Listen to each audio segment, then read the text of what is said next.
I'm the manager of the Excellence in Civic Engagement Program for the Arizona Department of Education. And to my left, I'm Carl Kurtz. I am a political scientist at the National Conference of State Legislatures in Denver. and to my right. Good morning, everyone. My name is Talisha Kanan, and I'm an attorney in Manchester, New Hampshire. Thank you for being here. We are from Reno High School, Reno, Nevada. My name is Marina Lowe. I will be attending Western Washington University this coming fall. I am Mason Najim, and I'll be attending University of Nevada, Reno. I'm Jocelyn Vitus. I will be attending University of California, Berkeley. My name is Maddie Eckert, and I will be attending the University of Southern California. Our unit coaches are Tomas and Sam Macaluso, and our classroom teacher is Mr. Richard Clark. Okay. Welcome, Reno. Your question is number 3. Immigration policy has long been one of the most contentious and ultimately transformative issues on the American public agenda, evoking intense political struggles over how to regulate the flow of newcomers. Do you agree or disagree with this assessment by an American scholar? Why? What are the advantages and disadvantages of the United States being a nation of immigrants? What changes, if any, do you think need to be made to current United States immigration policy? Why? You may begin. In remark to the signing of the immigration bill on October 3rd, 1965, President Lyndon B. Johnson proclaimed that the land flourished because it was fed from so many sources, because it was nourished by so many cultures and traditions and peoples. Because our country was founded by immigrants and immigration continues to be an essential aspect in our country today, we agree with scholar Daniel Tickner's assessment that immigration policy has long been one of the most contentious and ultimately transformative issues on the American public agenda. Since the founding of the United States, immigrants have constituted a large portion of the country's population. Originally, the ability to become a naturalized American citizen belonged to any alien being a free white person who had resided in the United States for at least 2 years, according to the Naturalization Act of 1790. However, throughout history, immigration laws have been significantly transformed, evoking intense political struggles over how to regulate the flow of newcomers. These changes in immigration policy have generally been on the basis who is attempting to enter the country. The Chinese Exclusion Act of 1882 prevented the coming of Chinese laborers to the United States because their migration endangered the good order of the country. In the 1889 case, Chai Chong-ping v. United States, the Supreme Court upheld a country's duty to preserve its independence and give security against foreign aggression and encroachment. The Immigration Act of 1924 established a quota system on the basis of the 1890 census, targeting primarily Eastern and Southern European immigrants as well as Asians. The act was established in order to preserve the ideal of American homogeneity. It remained in effect until 1965. One of the most significant disadvantages of being a nation of immigrants is the fear and bigotry that it can create. Pennsylvania Congressman Timothy Murphy, for example, used immigration as an open door for drugs, criminals, and potential terrorists to enter our country. Additionally, the economic impact of illegal immigration is significant. Nevada alone spends $630 million annually on providing services to illegal immigrants. However, being a nation of immigrants can also positively impact the country and states. Immigration brings diversity to the country both economically and socially. According to Alan Greenspan, former chairman of the Federal Reserve, immigration accounted for more than 1/6 of the increase of our total civilian labor force between 2000 and 2007. Immigrants also bring with them new cultures and ideas to share, providing a cultural exchange between the United States and the world. Albert Einstein, Joseph Pulitzer, and Irving Berlin are just a few notable immigrants to the U.S. who have had long-lasting effects on our country's arts and culture. Despite these benefits, immigration is one of the most contentious issues even today, as demonstrated by the bipartisan divide over immigration reform. We believe that the Senate's 2013 immigration bill highlights the major changes that must be made to the U.S.'s immigration policy. The encouragement of talent-based immigration, new enforcement programs, and a quicker and more efficient immigration process, including one for illegal immigrants already living in the country. The bill establishes a new visa for entrepreneurs and expands those for students with degrees in the STEM fields to bring the most qualified and beneficial immigrants to the United States. It also establishes new enforcement programs, such as the E-Verify system, to ensure that employers are not hiring illegal workers. Most importantly, the Senate bill creates a 13-year pathway to citizenship for millions of undocumented immigrants already living in the country. Cal Jilson wrote in his book, Pursuing the American Dream, that the American dream is a constant reminder that America's true nature and distinctive grandeur is in promising the common man a better chance to succeed here than common men enjoy anywhere else on earth. The ongoing debate over immigration must strive to do exactly that, uphold the promise of the American dream for all people in the United States. Thank you. Should immigration be an issue that's dealt with by the states in their regulation or by the federal government in its regulation? Immigration should definitely be an issue that, for the most part, is dealt with by the federal government as established in Chai Jinping, because it is ultimately the federal government's borders that are being crossed when an immigrant enters into the country. However, that being said, there are individual issues which must be addressed by the states themselves. For example, in Nevada, we just actually passed a bill providing driver ID cards for immigrants because that was an issue that Nevada faced itself. For state immigration, Arizona has the Show Me Your Papers law where anyone is subject to. I would say with federal regulation, we could look to the example of Wendy Coy, who attended George Mason University, and she was caught with drugs in her dorm room.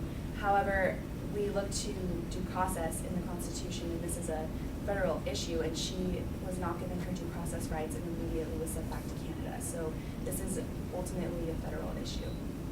I would like to agree that it's a federal issue, but also the state should have a big role. For instance, in Nevada, 25% of our state's GDP is made up of the money that immigrants earn and pay to Nevada. So obviously, it's a huge economic part of our state. So the state should have a large role. It's projected by the year 2050 that this country's population will exceed 400 million. A lot of that will be due to immigrants as well as the increase in intermarriages. How do we continue to achieve the motto of E Pluribus Unum? Well, I would actually argue that as our country stands right now, we don't abide by that motto. I would actually say that we mostly abide by the motto, and it would be better phrased E Pluribus Duo, so out of many two, because of the bipartisan divide. So as we're moving forward, partisanship is definitely something that we would need to address if we do want to continue to show a united front as the United States. The United States is a melting pot, or more as a chopped salad. So with more immigrants coming in, it just contributes to the idea of E Pluribus Unum out of many one. Our identity is having a multitude of immigrants. Also, with the current immigration policy that we have today, we don't necessarily have a quota, we just have a limit to make sure that one percentage of people does not override another, and it's just 7% of the total, of one total population coming from a certain country coming in does not exceed the total immigration that comes into our country. You've referred to the bipartisan divide a couple of times, and the question talks about political struggles. What's at the root of that? Where are the Democrats and the Republicans on these issues, and why are they there?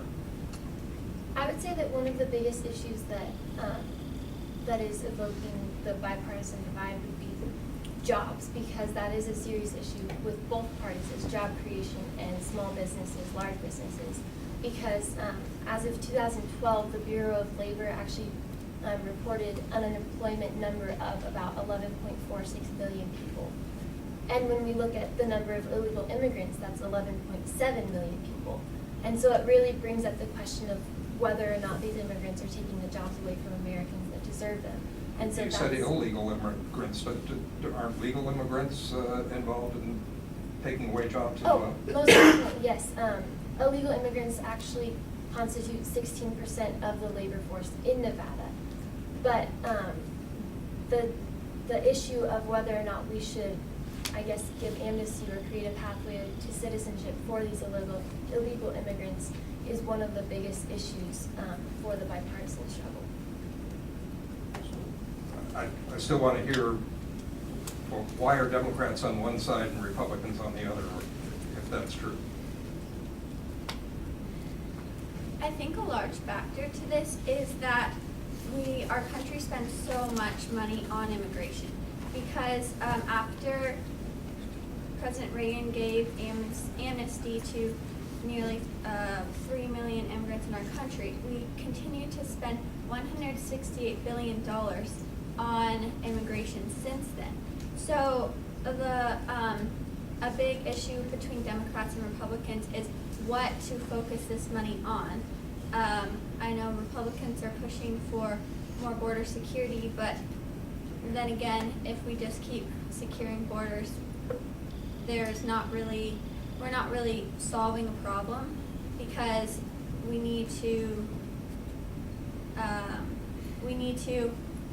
they're just going to keep finding ways in. What type of support is being provided to new arrivals in this country to fit into the American system? And is it adequate? As we see in the Supreme Go ahead. Court you case, start. Flyler v. Doe, this allows immigrants that come into our country to have a public education. Thank you very much.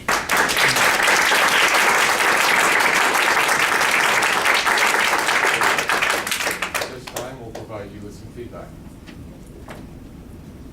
I thought you guys did a terrific job. I really liked the beginning of your presentation. I thought it was well organized. I liked the historical context that you put the question in. I also liked during the back and forth period of the presentation, you brought the issue home to Nevada. I thought that was really appropriate and also effective to your arguments. I didn't know that 25% of the state GDP is devoted to some of these issues, so I thought that was really interesting to learn. But overall, you guys did a terrific job. I liked the interplay between you all, so congrats.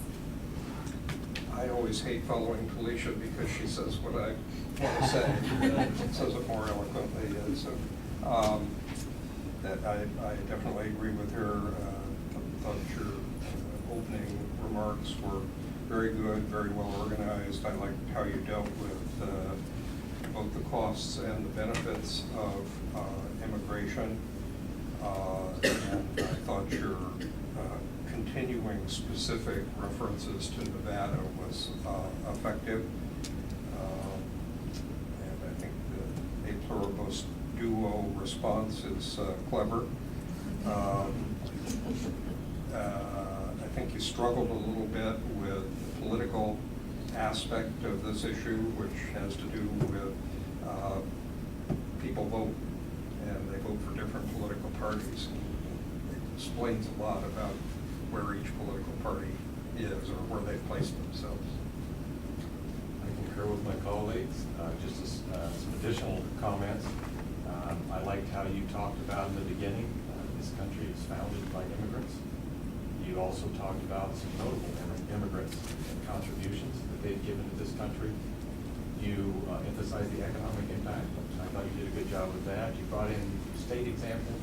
When you were referencing disadvantages of being a nation of immigrants, you talked about a Pennsylvania example. There was one area I felt like it was a little bit of a struggle. You started to bring up the significance of the Arizona case, but weren't quite able to finish the thought on that area. But otherwise, outstanding job, great way to bring it again, like my colleague said, into your own backyard. So, nice job. I want to thank you. I want to commend you for your efforts. I know it's a little bit nerve-wracking, but you did a great job. I want to thank the instructors and the classmates for being here and your efforts. Thank you very much.